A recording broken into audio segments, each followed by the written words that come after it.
مجھے تو اگر مجھ طالب علم سے کہیں کہ صاحب آپ کو مجھے کم سے کم 40 سال ہو گئے مجلس پڑھتے ہوئے، 7 سال کی عمر سے مجلس پڑھ رہا ہوں، اگر مجھ طالب علم سے کوئی یہ کہے کہ آپ نبی کی 63 برس کی نبوی زندگی، تھکے ہوئے تو نہیں ہیں؟ ہاں، ہم 23 برس کے بعد نبی ہونے کے قائل نہیں ہیں۔ سرکار 40 سال کے بعد 23 سال تک کے لیے نبی نہیں ہوئے۔ سرکار اس وقت بھی نبی تھے جب آدم بنے بھی نہیں تھے۔ سرکار دو جہاں آج بھی نبی ہے، اور سرکار دو جہاں اس وقت بھی نبی رہیں گے جب ساری دنیا ختم ہو جائے گی۔ اس ساری کائنات میں بعد از خدا اگر کوئی وجود ہے تو اسے محمد مصطفیٰ کہتے ہیں۔ سرکار دو جہاں کی 63 برس کی ظاہری نبوی حیات کے بارے میں اگر مجھ سے پوچھا جائے کہ مولانا 2 جملوں میں کہیے کہ آپ نے کیا سمجھا ہے، سرکار نے 63 برس میں کیا پہنچایا ہے، تو میں طالب علم 2 جملوں میں یہ کہہ سکتا ہوں کہ سرکار نے ساری زندگی یا اللہ سمجھایا یا علی۔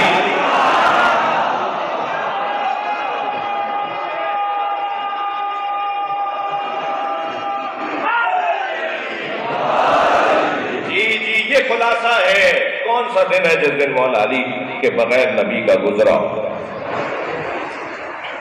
شاعر کے 2 مصرے ہیں کہ ہر جا علی ملیں گے نہ دامن بچائیے۔ بھئی دوسرے مصرے پہ تو بولنا بنتا ہے آپ کا، ہر جا علی ملیں گے نہ دامن بچائیے، بچنا علی سے ہے تو جہنم میں جائے۔ ہاں، یہ زمین، یہ آسمان، یہ سب کچھ اللہ نے جن کے تصدق میں بنایا ہے۔ ہم سب تو فعلی بیٹھے ہیں بھائی، تو فعلی لوگ ہیں، اصلی لوگ یہی گھرانہ ہے، یہی خانوادہ، اصلی خانوادہ ہے۔ جب بیوی کا نکاح مولا علی سے، اب دیکھیں نا، جو لوگ کبھی کبھی مجلس میں آنا تو ضروری نہیں ہے کہ کوئی کبھی کبھی آ رہا ہو تو اسے پتا رہا ہو، لیکن جو اس مزاج سے بالکل ہی ناشنا ہوتے ہیں نا، ان کے لیے تھوڑا سا مشکل ہوتا ہے ہماری کوئی بات کو سمجھنا۔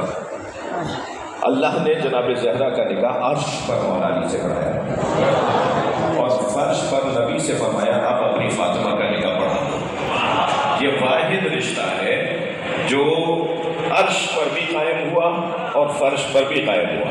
یہ واحد رشتہ ہے جو صرف دنیا میں نہیں رہے گا بلکہ جنت میں بھی جناب زہرا مولا علی کی زوجہ رہے گی۔ ہاں، یہ ضروری نہیں ہے، یہ ضروری نہیں ہے کہ آپ کی زوجائیں آپ کو جنت میں بھی ملیں۔ جی، یہ ضروری نہیں ہے کہ آپ کی بیگمات آپ کو جنت میں بھی ملیں۔ میں نے ایک جگہ جنرل صاحب یہ کہہ دیا، جب میں مجلس سے باہر نکلا تو ایک خاتون نے مجھے روک لیا، کہنے لگے مولانا 40 سال سے برداشت کر رہی ہوں۔ تو اب آپ کیا کہہ رہے تھے کہ کیا یہی ملیں گے ہمیں؟ تو کچھ حال تو مردوں کا بھی اچھا نہیں ہے، اور خواتین بھی بہرحال آپ سب نے مہر تو دے دیا ہے نا جو شادی شدہ ہے، بیگمات کے مقروض لوگ تو نہیں بیٹھے گئے نا۔ ہاں، جنہوں نے مہر ادا نہیں کیا وہ مقروض ہے نا۔ ایک صاحب کہنے لگے یہ اپنی بیوی سے ڈرتے کیوں ہیں؟ تو دوسرے نے آہستہ سے کہا کہ انہوں نے اب تک مہر نہیں دیا ہے، وہ آئے دن جتلاتی ہیں۔ اچھا، پرانے لوگ تو 5-10 ہزار میں چھٹ گئے تھے، سستا دور تھا نا۔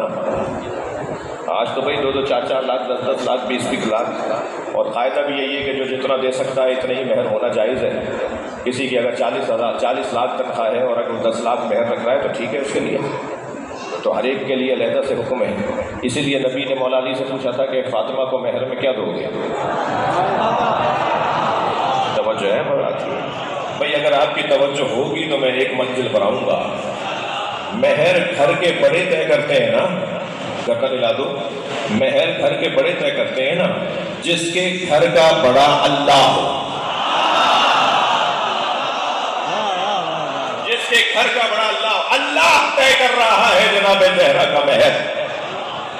یہ میں کوئی لفاظی نہیں کر رہا، حدیثیں سنا رہا ہوں آپ کو، یہ روایات ہیں جو آپ کو سنا رہا ہوں، اور حسن یہ ہے کہ یہ روایات زیادہ تر اہل سنت علماء نے لکھی ہیں، ہمارے علماء نے بھی لکھی ہے۔ وہ سنی عالم ہمارے عالم بھی ہیں، شیعہ عالم ان کا عالم بھی، عالم ہوتا ہے۔ ختم کرو اس بحث کو۔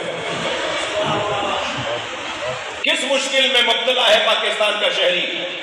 یہی پاکستان کا شہری جب دوسرے ملک جاتا ہے ایسا سیدھا ہو جاتا ہے، لیکن یہاں اگر یہ سنی ہو جاتا ہے، یہاں کے یہ بریلوی ہو جاتا ہے، یہاں کے یہ دیوبندی ہو جاتا ہے۔